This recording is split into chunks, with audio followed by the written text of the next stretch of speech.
I would like, if I may, to take you on a strange journey.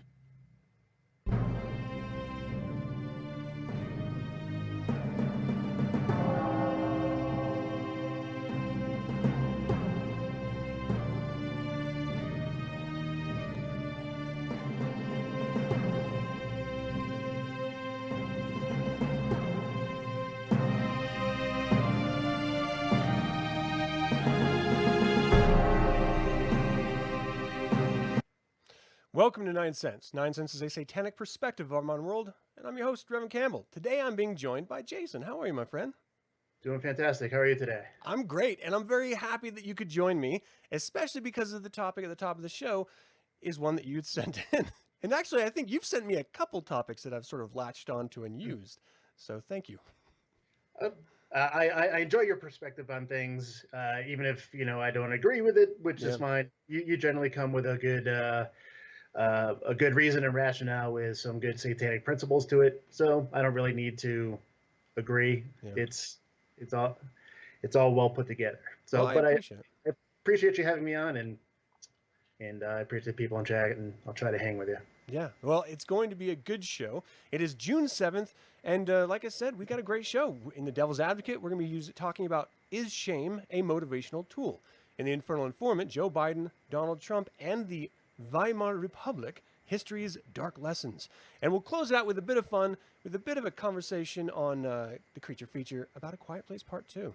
And that should be a whole lot of good times. I'm hoping anyway. For those of you in the know, we're doing this an hour early so that we can get to something else. And for those of you out of the know, you're just not in the know. All right, Gary, it's great to see you in chat. Thanks for joining. William, how you doing, man? Thanks for joining live. Dallas, always great to see you. There's another Dallas out there floating with your name. You guys have to fight to the death, or at least like a pinky fight for the name, so I don't get confused. It's all for me. Jason, how you doing? Fareeth, thanks for joining live. Steph, what's up? Lazarus, you have risen. Good to see you. And Zachary, always great to see you. Mike North, what's up, homie? And Dog, of course. How you doing, Dog? All right, let's get into this. Have you had a good week? How's your week been? Last week I was on vacation. I didn't actually have to go back to work until Wednesday, so I literally had a 2-day work week, and that's about as good as you can get and still get paid. Yeah, that's great. Every time I go on vacation, there's a little bit of fear in the back of my head, like, okay, they've just replaced me. When I come back, they're not going to need me anymore. Or am I going to remember what my job is when I go back? Right. Too much fun can be a bad thing if you lose. Yeah, my wife and I indulged too, so we didn't mess around. We did our week right. Where did you, if you don't mind me asking, where'd you head off to for your vacation? We just did a staycation here in Denver. We hit the zoo, hit a wildlife sanctuary, had new carpet put in. That's how you know you're old. Yeah. When carpet thrills you. That first step on new carpet. But heaven does exist. Yeah. Well, that's awesome. Congratulations on that.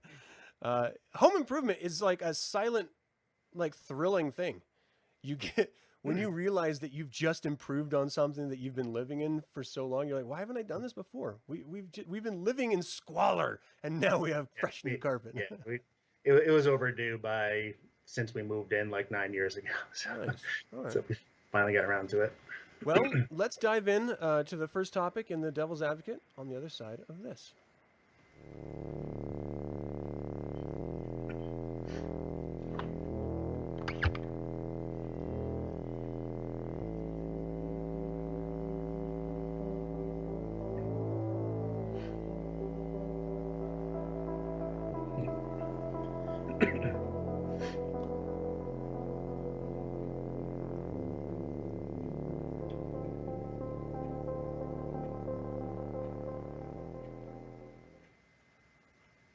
All right, let me get this image up here and we will dive into it. I want to ask everyone before we dive into this conversation, when you think of shame, what do you think of in your own life, in your personal context of the word shame? Is it something that's used for motivation? Is it something you avoid? Is it something you've learned from? Or is it just something you deal out to other people? So think about that. Maybe put it up in chat, and we'll round on the other side of this and catch up with what you have to say and sort of compare and contrast. So Jason, you and I have had a little bit of a back and forth about this. You sent me this article, and I think it's a great point of discussion.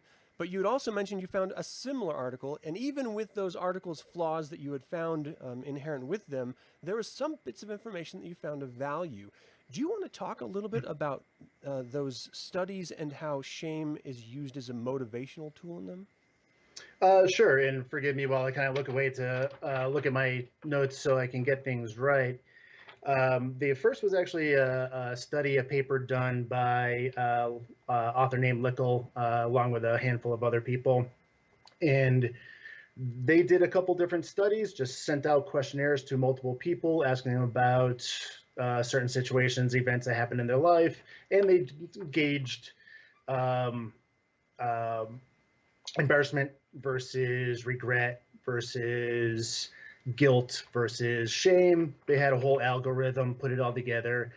And what they found out is that in accordance with previous studies, that indeed above and beyond all the other emotions, shame was the one emotion that helped or arose in an individual that made them want to change something about themselves in order to prevent this type of event from happening again, versus others which like guilt focused on repairing the event, apologizing, giving you flowers, that type of thing, where an embarrassment is just like, I did something kind of stupid, not really a big of a deal, but I don't ever want to talk about it again.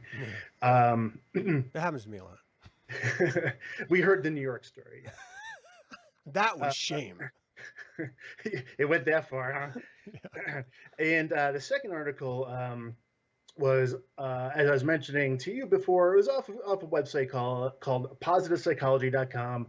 And from this article, it is exactly what it sounds like. It's just kind of like a new agey, internet-y, help yourself type of thing, kind of hokey. But this article that Joaquin Silva, a psychologist, did a great job. Used different references than even the first paper, but still came to the same conclusion. And that's what I found interesting about it, is that two different entities used different sets of information, yet still came up with the same basic ending, so to speak. So that's why I decided to use it. Shame, like anything else, is a tool and can be used for either construction or destruction. And some of the other articles I read just focused on the destructive part of it. So you're shaming somebody, and it's just making them feel bad, and it's not really helping them. The constructive part is when you feel it yourself, and you use that as actual motivation to change. What both of these papers do point out, however, though, is that what goes along with that shame is the desire to hide it, much like embarrassment, but even stronger so. And that desire to hide it can get in the way of performing the change. Because if you don't recognize it, if you don't accept it, if you don't own it, you're not going to act on it. And so those two similarities too, I found really interesting, because perfecting the individual as Satanists is what we're primarily about, right? We're not primarily, but that should be a good portion of what we're doing as individuals. For sure. I really like this idea. I think the biggest problem is that the way I've always seen shame was an external force pushing the shame or trying to present the shame to someone who is ignorant to the situation. Like, they just don't feel it inherently. And so it's someone else or others pointing to them saying, you should be ashamed because of this behavior that you're exhibiting. Or it's supposed to be a sort of a course correction tool used by, again, a community or a group that's trying to give you a pathway to follow. So it's always about forcing change in an individual, but it's always from the outside, directed as a negative force in order to inspire that internal change, whether or not the person feels like they should, or whether or not ultimately they can change. It's just, you're not living up to a preconceived expectation. So shame on you for, engaging in this behavior that we perceive as negative. I think this might be a good point to ask the question about shame, is that if you're on an island and it's just you, I don't think anyone would ever have any shame. You would just live your life and do whatever you want. But the fact is most of us live around other people, and behaviors around different people must fit a sort of social narrative. And if they stray from that, that's where the shame comes in. And I think we all like to think that it's this internal essence that the individual is going to feel. But the truth is there's, depending on how you grew up, depending on whom you were grown up by, who you were raised by, you may not share those same values and the same idea of what shame is. So do you think that shame is as a construct, it only exists in a group dynamic? Personally, yes, and in the research that I read goes along exactly that. It's directly connected to the culture, the mores of the environment you're in, family, the school you go to, church, whatever. Every single one of those groups has a set of rules that everyone just agrees to follow, and if you violate those rules, that's where the different embarrassment, guilt, shame comes in, depending on the level of your violation, so to speak. And so I think you're exactly right. If no other individuals around, there's nobody for you to offend enough for you to self-feel shame, and there's no one else to shove shame down your throat, so to speak. Yeah. So you asked this question in the email, and I think it's a great one. Should Satanists even feel shame? Like, what is your answer to that? They should absolutely have the capability of it. And despite the fact that as Satanists, we find ourselves to be the most important person on the planet, we still care about people. We can still hurt those we care about. And if we make that transgression, we should have the appropriate response to it. Yeah. And not pretend that we're not human and we don't have those emotions. We should own them because they exist and we have them. Yeah. Well, let me ask you about that, because you're talking about from the individual Satanist feeling that moving out, but what about using shame that others project onto us as a Satanist? Now, we're going to run across this, whether, we have a somewhat similar backgrounds, that we come from a cult-like childhood, of a religious upbringing. So they clearly, from the external, are immediately shaming you in order to get you to behave certain ways or think certain ways or to act or not act in certain ways. So as a Satanist, do you think that that's helpful in any way? It's self-assessment. I think if somebody is saying something to you, instead of just outright saying, no, I don't think so, maybe absorb what they have to say, do a deep dive, and decide, is there any merit to anything that they're saying? If there isn't, then tell them go screw and move on. Yeah. But if there is even a kernel of truth there, it's up to us to recognize it and deal with it. And if the event that they're trying to shame you for is indeed worthy of that level, then yeah, use it. But that's where the self-confidence comes in. That's where knowing yourself comes in, and not just being subjected to an arbitrary outside force. Right. So, and another part of this that we've been talking about is the idea that shame is a negative. used to create something that could either be positive or just a guiding principle. In the chat, Zachary brings up a really interesting point. Wouldn't Satanists rather choose to indulge in shame rather than be compelled to? So wouldn't it be a positive for a Satanist to enjoy the idea of shame if, everyone else sees it as a negative and we're supposed to be, sort of the highest embodiment of human life or the alien elite or however you want to phrase it?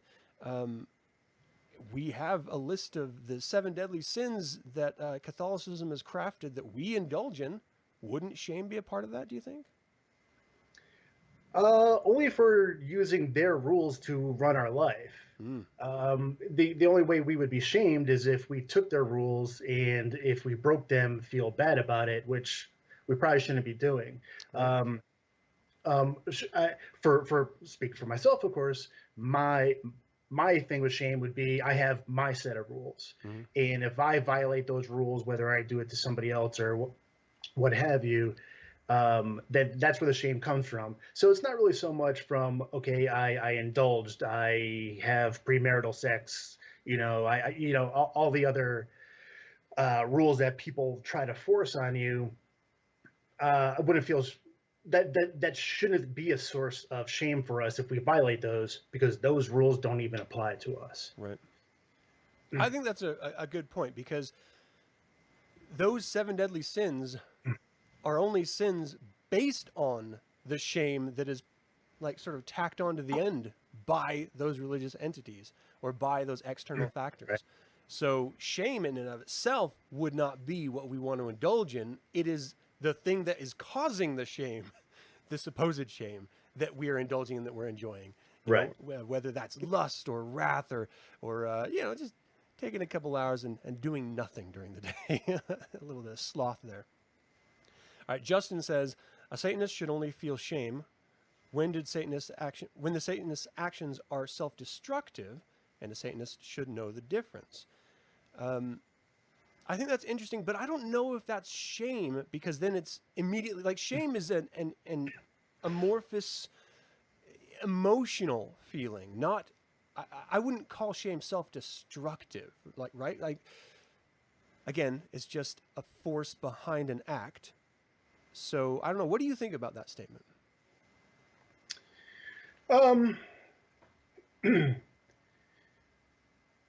It can be destructive.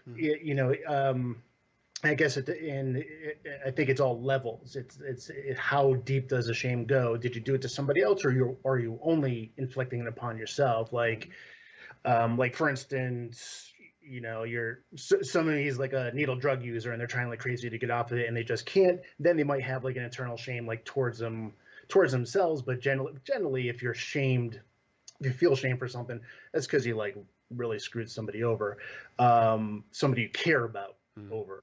But yeah, as far as being destructive, if you don't deal with it, sure, just like any other emotion that has a negative effect on you, if you don't appropriately deal with it, it could absolutely be destructive. And it can be constructive if you use it to better yourself. And I think what we see a lot in society today is that people just decide it's bad and then don't use it at all. And just like any other tool that goes unused, if something needs fixing and you don't use that tool to fix it, that defect is going to come back and bite you eventually. Yeah. And so I think shame is one of those tools. It could be one of three things: either not used and wasted, so to speak, used for constructive purposes to build you, or destructive to tear you down. Yeah. Victor Wicked, thank you so much for joining live. It's great to see you, my friend. He brings up a really interesting comment. He's seen shame used positively in kink scenes. I mean, that's a very positive way to use kink. Hey, if everyone's into it, why not? Yeah, hell yeah. Self-shame can turn into depression, and that is very destructive, Jason says. And yeah, you're absolutely right. Absolutely true. The downside to that, well, the depression is the downside, but the downside to that statement is that the individual that's suffering shame isn't dealing with it, or they don't feel like they're capable of dealing. They feel like the shame is too great, or the act that's causing the shame within themselves is too much for them to handle, hence the sense of depression. And I would say for people like that, it's healthy to go outside of yourself to help work on yourself.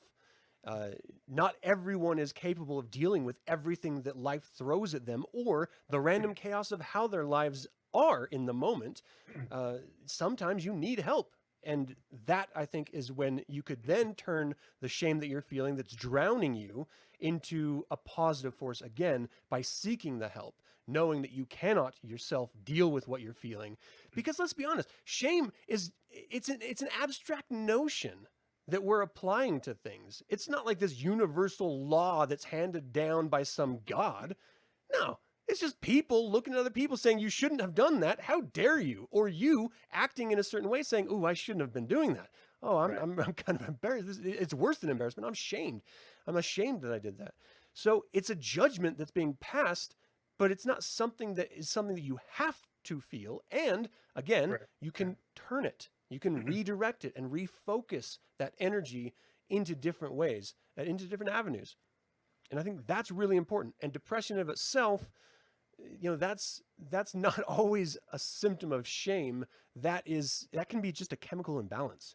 That could have nothing to do with any acting of yourself or someone else. That could just simply be your chemical imbalance is not good for you. That's literally it.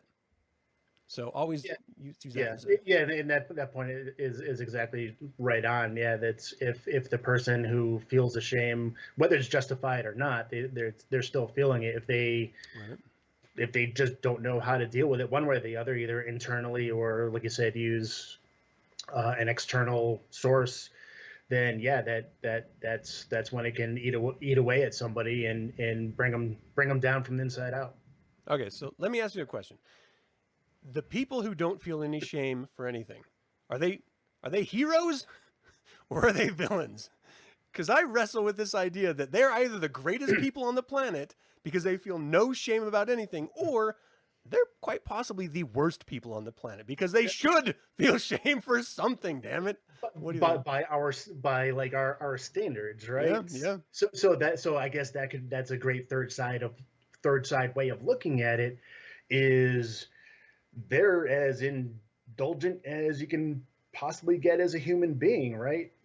They're living their lives to their fullest, and they are happy as shit with what they're doing. Mm-hmm. And to hell with other people thinking, why should they feel shame for that? And I mean, I from what I've seen and what I read every single day, I'm absolutely positive that that's an overriding mindset in a lot of people these days. So what do we think about that? Where that exactly what we just said, that sounds an awful lot like what Satanists say they kind of believe in, with the exception of not screwing over people that don't deserve it. Right.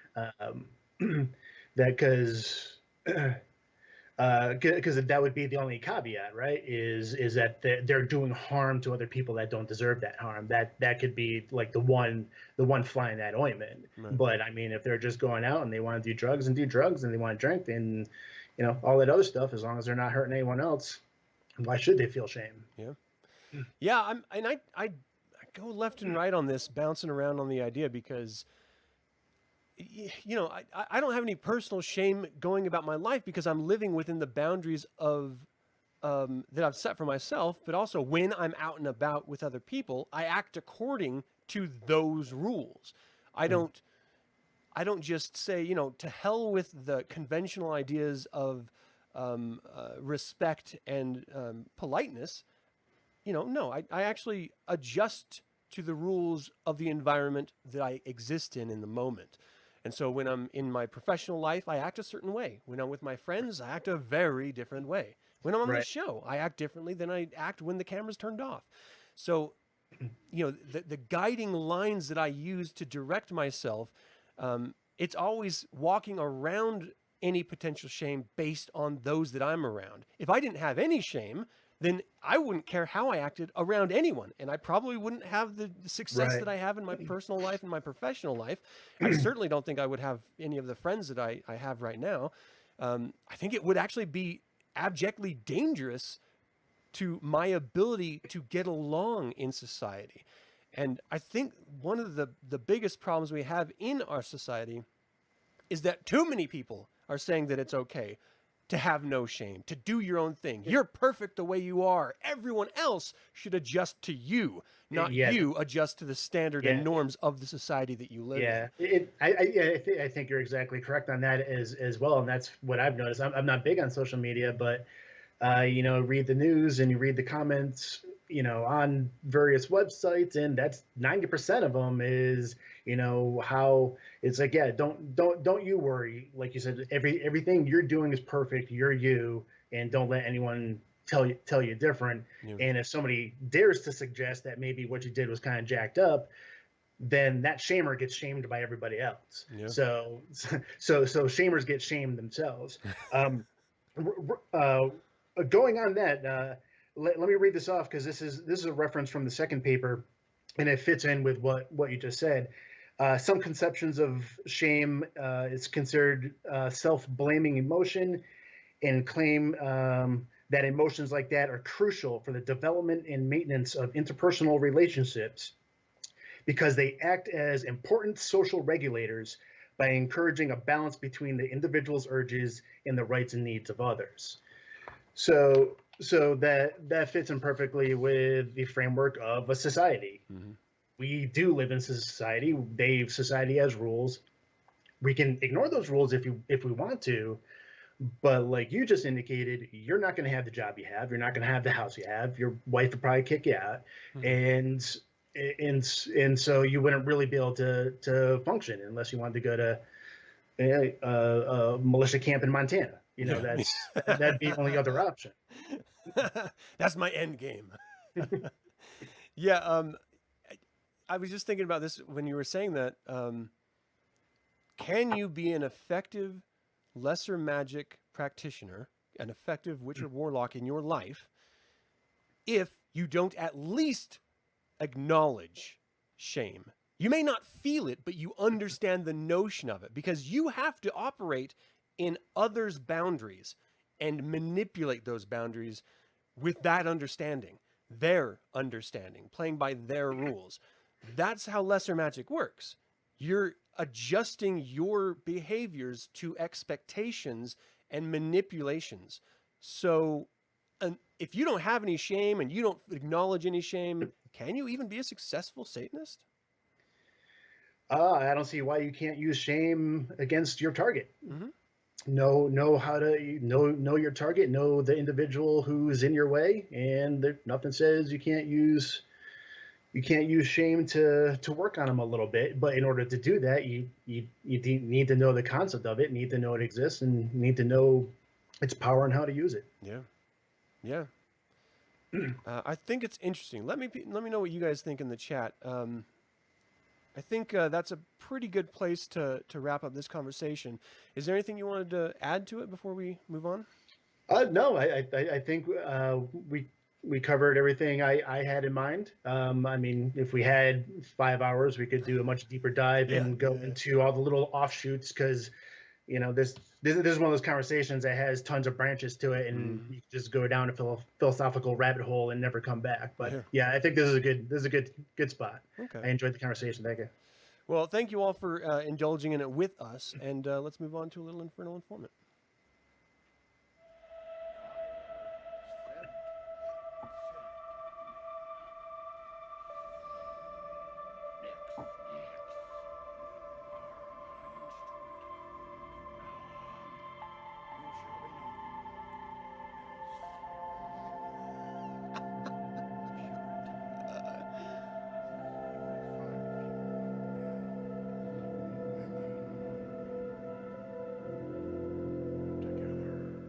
Dude, I just read Zach's response. Do you see the chat at all? No, I can't. Oh, man.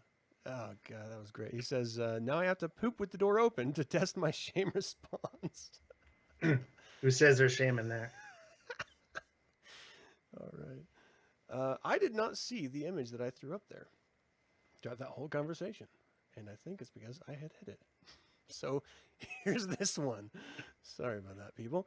All right, Joe Biden, Donald Trump, and the Weimar Republic, History's Dark Lesson. This is from Salon.com.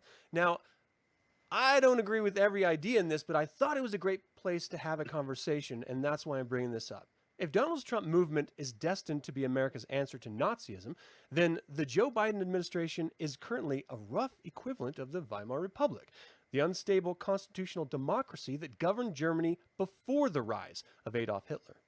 The comparison is imperfect, but the cautionary tale is clear.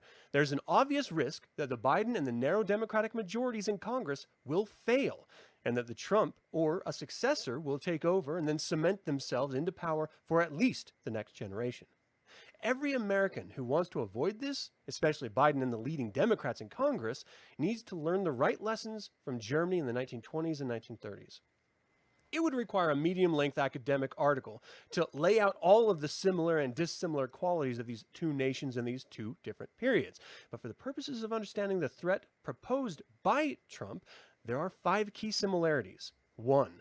Both sagas began with an incompetent right-wing ruler. In Germany's case, they had the misfortune of being led by Kaiser Wilhelm II, who has been described as viewing other people in instrumental terms as a compulsive liar and possessing a limited understanding of cause and effect. That sounds more than a little bit like Donald Trump, whose administration was plagued with scandal and who failed to effectively manage the COVID-19 pandemic. On both occasions, the ruler was eventually removed from power through losing both World War I and the German Revolution in the case of the former, and losing the 2020 election in the case of the latter. 2. Both stories continued because of a big lie. Hitler appealed to nationalist sentiments by claiming that Germany had actually won World War I, but been betrayed behind the scenes by a conspiracy of socialists and Jews. Trump, who displays narcissistic traits and has spent years telling people that any election he loses is by definition stolen from him, has without evidence or any logical argument insisted that Biden cheated in 2020. Another defeated president might have been dismissed as a pathological sore loser, but Trump's cult of personality is so strong that his Trumper tantrum has now become a defining part of republicanism. 3. Both use their big lies to break democratic norms. In Hitler's case, he became a de facto legal dictator shortly after rising to power. Because America has a much longer history of unbroken democratic government than Germany did in 1933, things will be trickier for the Trumpists. In Trump's case, he became the first president to lose an election and refuse to accept the results. There have been 10 previous defeated presidents, and all accepted the voters' verdict, as well as the first to incite an insurrection to stay in power. Trump is now reportedly fueling conspiracy theories that he could still overturn the election. Just as significantly, Republicans are using his big lie to restrict voting in Democratic-leaning groups throughout the country. Through these methods, they must make it possible for Republicans to steal future elections, presidential and local, through means created to, quote, fix the problems that manufactured through their big lie. No doubt there will be many future big lies. 4. Both Hitler and Trump use fascist tactics to win over their supporters. These include appeals to nationalism, vilification of out-groups, and conditioning their followers to use self-expression as a substitute for authentic political self-agency. It helps when they can create a cult of personality around the leader figure. And lastly, 5. Both may wind up using their legal troubles to create resurrection narratives. Hitler famously served 9 months in prison for participating in a failed coup d'etat known as the Beer Hall Putsch. Putsch? Putsch? I can't write. It's been a while since I've taken German. Trump may go to prison for anything and everything from his own coup attempt to the numerous financial crimes alleged against him. If he's convicted, he will likely be held up as a martyr. If he doesn't, that fact will be cited as vindication. Because of these similarities, it is unfortunately conceivable that Trump will complete his takeover of the Republican Party, generously assuming he has not already done so, and the Trumpists will win every future election because of their various voter suppression laws and Orwellian propaganda. We face a future in which Trump's brand of right-wing politics is not only empowered, but virtually impossible to dislodge. My guess is the process will start gaining steam soon, win some important victories in the 2022 midterm elections, and then climax with either Trump or a Trumpist elected in 2024. So, before I go on with this, what do you think about that premise? It's not sound, it's not exact, A to B, but I mean, there's some interesting bullet points being hit there. What do you think? Yeah, certainly. I I didn't get a chance to read that article ahead of time, but listening to you go through the bullet points, yeah, there's strong parallels. You have one group that wants to be totalitarian. I didn't say that right, but yeah.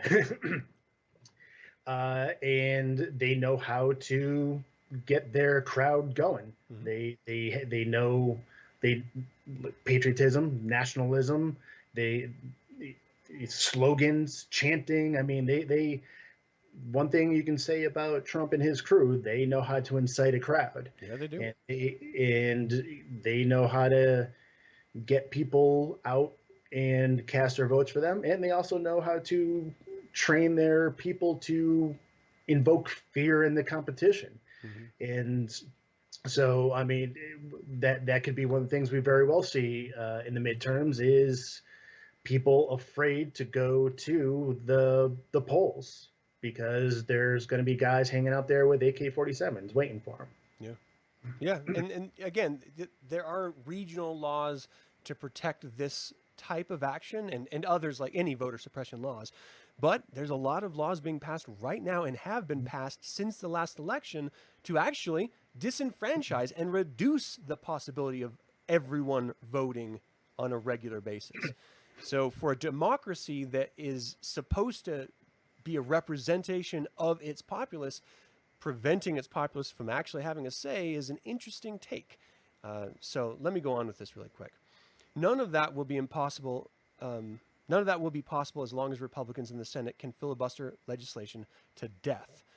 Even though Democrats have a theoretical majority in a 50-50 Senate because of Vice President Kamala Harris's tie-breaking vote, two Democrats, Joe Manchin of West Virginia and Kristen Sinema of Arizona, have infamously refused to support ending the filibuster.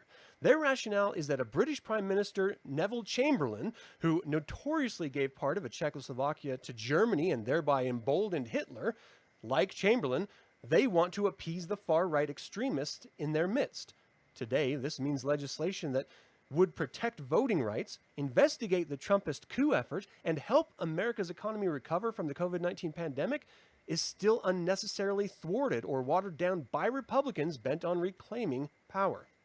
While Biden has expressed frustration with Manchin and Sinema, there's no way near enough. Biden and other leading Democrats need to make it clear that if Manchin and Sinema do not support ending the filibuster, they will suffer serious political consequences.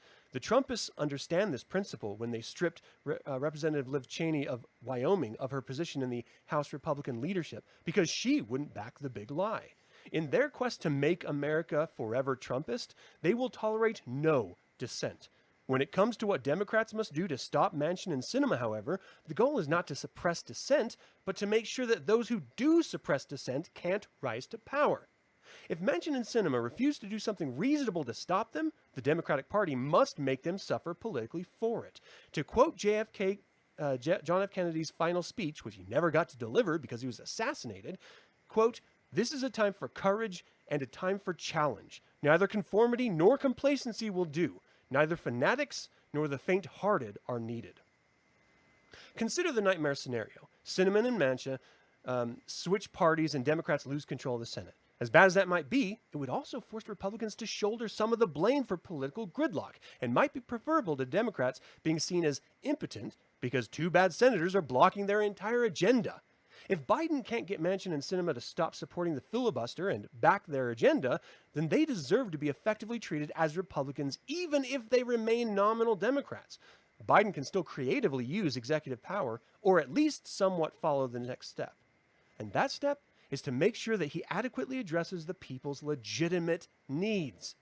The Weimar Republic fell, in part, because of the widespread economic hardships that the government simply could not fix. Biden needs to make sure that the vast majority of Americans feel economically secure, safe from threats foreign and domestic, like terrorists and pandemics, and protected from long-term existential I said that wrong, existential crises like global warming, plastic pollution, and income inequality. Any legislation passed anywhere in the nation that limits citizens' access to voting must be stricken from the books. Lies spread in bad faith to discourage voting, from Trump claiming he won in 2020 to myths about mail-in ballots, have to be proactively rebutted. It is essential to expect Biden to be a revolutionary, even if Manchin and Sinema do stop playing God, but he is capable of doing a lot entirely on his own. Whenever possible, he must be bold. And finally, Biden must make sure that we never forget January 6th. Just as George W. Bush's presidency was defined by his response to 9/11 terrorist attack, so too will Joe Biden's be defined by whether he can make the January 6th into a cornerstone of our political consciousness. If he can do that, he will be able to make sure that the Trumpist anti-democratic philosophy, which poses a far more dangerous threat to America than Islamic terrorism, is known by all but its followers for what it is. This won't be easy, but we don't have a choice. A century ago, one of the world's great powers collapsed into authoritarian evil with astonishing rapidity. While monarchists and major capitalists believe Adolf Hitler was a clown they could control, the opponents were divided, confused, and ineffective. Aspects of that history are repeating themselves, and the question now is whether we have learned from the mistakes of the past to alter the outcome. I think that is a fantastic article, whether you agree with it or not. It's an interesting approach because we have two people in the Democratic Party stopping all progress, period. Two, and they're Democrats. So you can't stand back. The Republican Party has always been the party of, we will not support the Democrats, even if it's our proposed legislation. Yeah, and that cracks me up too, because in the Obama administration, that would happen. All that I read at least a couple times, it happened where they proposed something, Yeah. Obama said okay, then the Republicans were like, oh wait, never mind, we changed our mind, we don't want to do that anymore. Yeah, just out of pure spite. Although I don't envy the decision to get rid of the filibuster, because that's one of those you're setting a precedent that will now forever be there. So the next time a different party is in power, they now can just say, well, you guys did it then, we get rubber stamped on this one without even a fight. So that is a brutal precedent to try to turn over. Yeah. But if they want to get their agenda done at all, that's probably what they're going to have to do if these two senators are going to stick with their guns. I'm not real familiar with their constituents. Mm-hmm. They might be doing their constituents' wishes, and is kind of their job. I think that's a really important point to bring up, because it's one that is often forgotten, that as soon as someone goes to be a representative, we expect that the majority of people that put them there are the only ones that count anymore. And that's just not the truth. The truth is Manchin and Sinema, they're in two districts that are very mixed. They're purple as purple can get.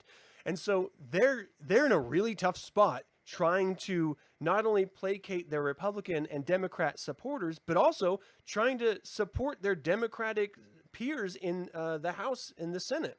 Like how do you reconcile those two very different things? And the only thing I think you can do is understand that those, in these two cases, the Republicans in your constituency did not vote for you. They did not elect you.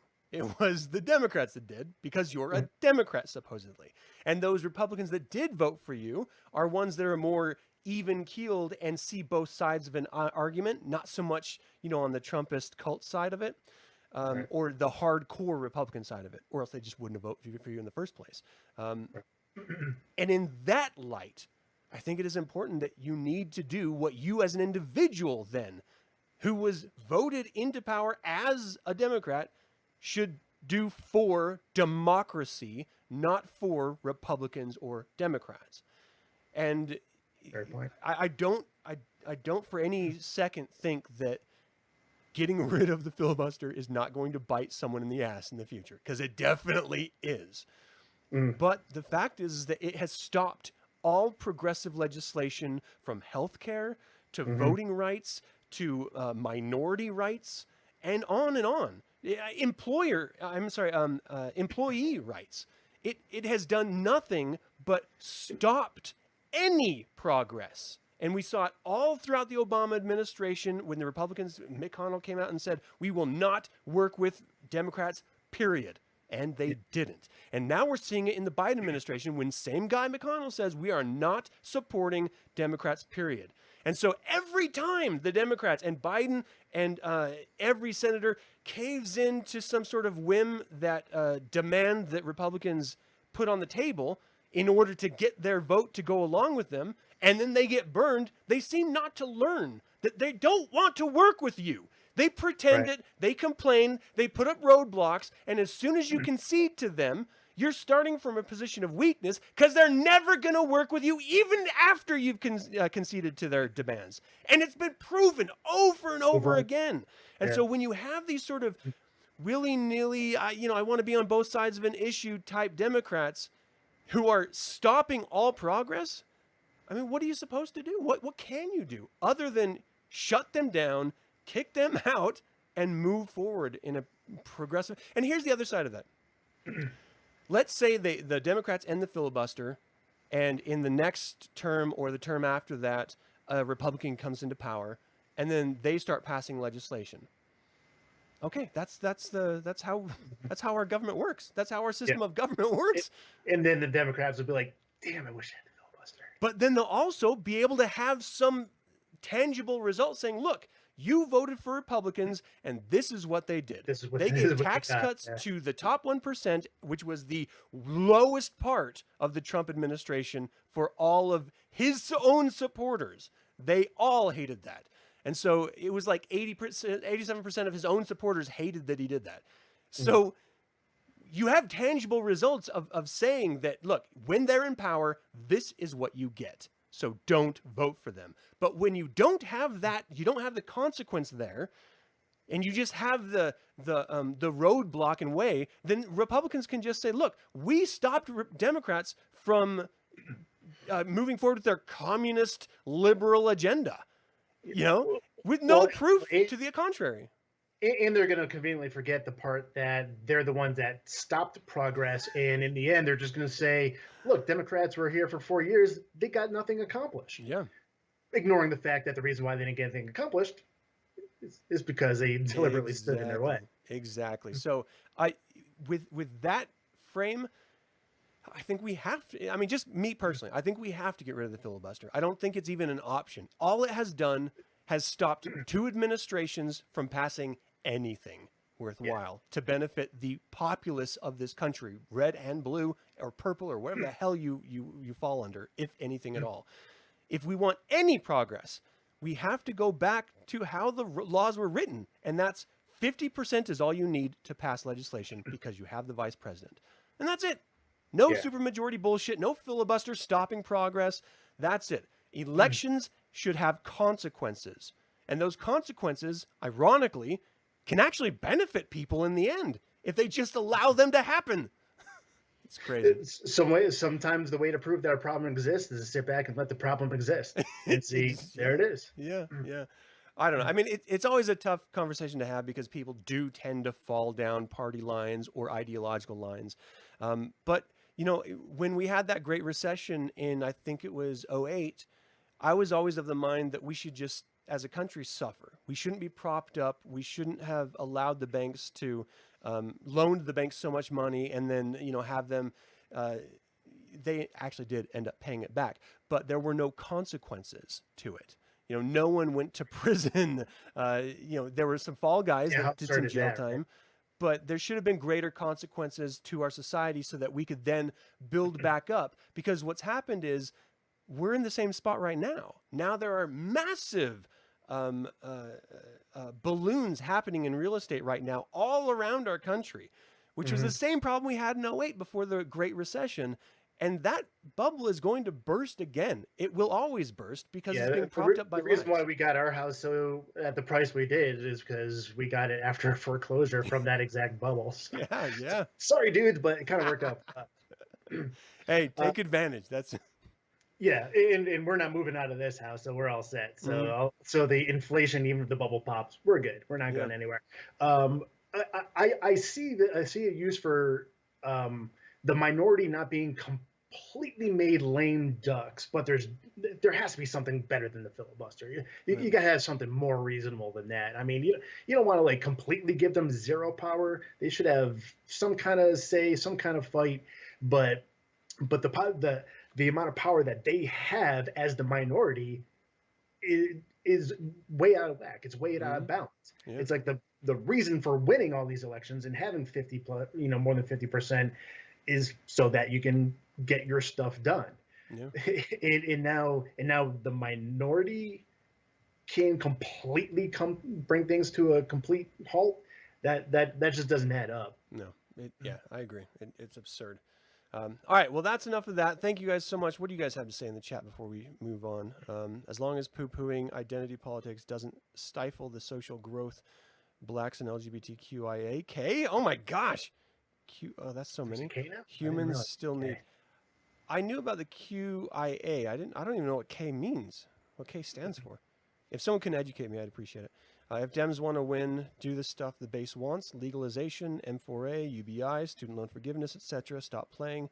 Yeah, no, that's the only way they're going to win. Because if they continue doing what they're doing now, which is nothing, they will lose in the next election, period. And Republicans will be back in power. I personally think Biden is giving the Republicans way too much time to screw around with the infrastructure bill. It's like every week it's like they're messing with the numbers. It's been how many months now? Yeah. And it's just not coming together. Nothing I've read shows that the Republicans are going to come close enough to do what the Dems want to do. So it's like, how much time are you going to give them to do exactly what you just said? Just turn around and end up not agreeing anyway. Yeah, and they've been proven to do that over and over again in this presidency already. So they just need to stop playing games, stop trying to kowtow, and just force their legislation through. Because what's going to happen is it's actually going to benefit people if they do it.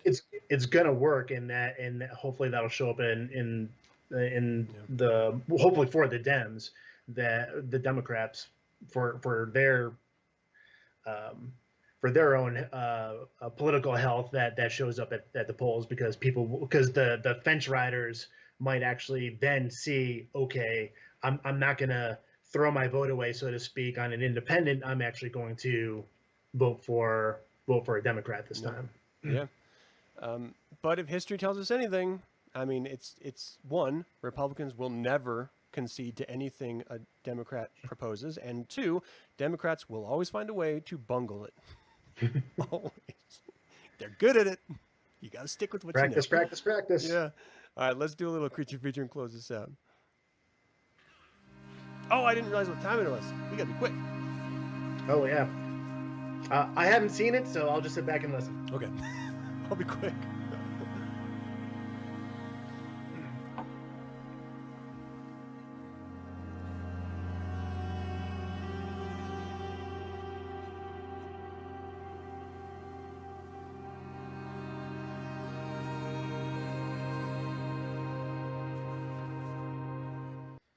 All right, let me get this poster up here and I will dive into this. I watched this at the theater, and we waited for theaters to reopen and for us to get our vaccinations so that we could go to the theater and watch this.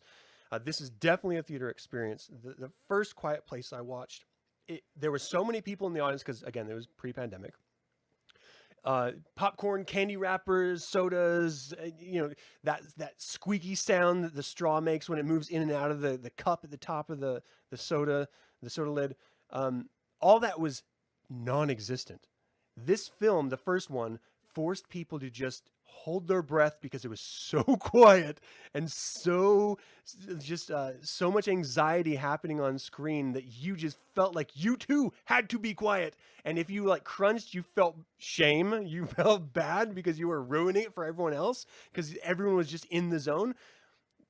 Much fewer people in the theater on this one. Again, the pandemic, but Same situation. It was amazing. It was a theater experience that you don't normally get. Like, you go to one of those summer blockbuster films and you get people, everyone's cheering, everyone's super loud and chatting with each other and having a good time. You go to a horror film and people are like screaming at the screen and just having a good old time. This was just dead silent. Everyone was just like, oh my gosh, don't say anything because you don't want to be the one person to make the sound. I had lifted up the soda to take a sip and the straw went a little bit and everyone turned and looked at me. Everyone being my family, like, how dare you? Because I scared them because it was so tense. Yeah. This was a brilliant film. All right, so let me get into this. IMDb has it at 7.9 out of 10, which I think is a travesty. Rotten Tomatoes has it at 91% certified fresh with a 93% audience score, and I think that is on the money. It is a great, great film. The logline is, following the events at home, the Abbott family now face the terrors of the outside world. Forced to venture into the unknown, they realize the creatures that hunt by sound are not the only threats lurking beyond the sand path. So in order to sort of set this up, if you're not familiar with The Quiet Place, there's a sort of, from the first one, this isn't a spoiler, it's just, it's the purpose of the whole setup of the show. There's aliens that have landed, this alien species that hate sound. And so they use it to, sort of target their prey and kill them. But it actually hurts them. And so in the first film, that's actually used as a weakness in order to save the lives of the family. And in that, they actually lose the one, key part of the family. I don't want to spoil it for anyone that hasn't seen it. It had a $61 million budget. The box office just so far is $96 million. It was put off a year because of the pandemic to be released. It's directed and written by John Krasinski, with some of the character work being written by Scott Beck and Brian Woods. It stars Emily Blunt as Evelyn Abbott, John Krasinski as Lee Abbott, Millicent Simmons as Reagan Abbott, Noah Jupe as Marcus Abbott, and Cillian Murphy as Emmett. If you guys don't know Cillian Murphy, he's an amazing actor, in my opinion. I first became aware of him in 28 Days Later, which was amazing. And then he has since been just on a bunch of stuff. Some of it I haven't actually seen all the way through. But anyway, so the whole thing revolves around the family, right? The whole first film was about the family existing and finding ways to exist in this really sort of post-apocalyptic, alien invasive world and trying to thrive as a family, even having a baby and finding creative ways to keep the baby quiet, so that it doesn't draw in these aliens to kill them and stuff. But also realizing that there's this larger world out there of other survivors doing exactly what they're doing. So the beginning of the second film that I just watched, it's before the first one. It's like day 0 when the aliens that come to the planet, and this is seen in the trailer, so I'm not ruining anything, but it's like the aliens are first attacking civilization and people are losing their shit trying to survive. It is the greatest opening act of a film I've ever seen in my life. So much action and suspense and jump scares, but also a heart and the love of the connection of the family unit. And what you realize about these Quiet Place films is that, yes, it's categorized as horror. Yes, it's scary, but the strength lies in the love that these characters have for each other and the character arcs that they move through. I hate to cut this off this soon because it is a worthy conversation to have about a film. Maybe I'll do a Satanist on Cinema about it. It's that good. I highly recommend everyone check it out. A Quiet Place 2, Part 2 is in theaters right now. You can also, I think it's just in theaters actually. I don't think it's on demand right now. Check it out. It's great. Thank you all so much for tuning in. And Jason, thanks for joining me. I really appreciate you. Thank you for having me, and I appreciate you being gentle for my first time. I lube the entry a little bit just to make it easy. I appreciated the personal touch. Yeah. Great conversation, and I'll have to rewatch it and read along with the chat since I can't see the chat. Some of those comments. I should have prepped you on how to see it beforehand, but we were trying to. I would have done it anyway. I would have been distracted. Oh, okay. my attention span can't go that far. Yeah. Well, definitely check it out because everyone was really, really great in the chat. There's a lot of stuff that I'm going to go back and reread as well because I missed a lot of it myself. Thank you all so much for tuning in. For those of you in the know, let's go to the thing. And for everyone else, have a great day. Until next time, hail Satan. Hail Satan.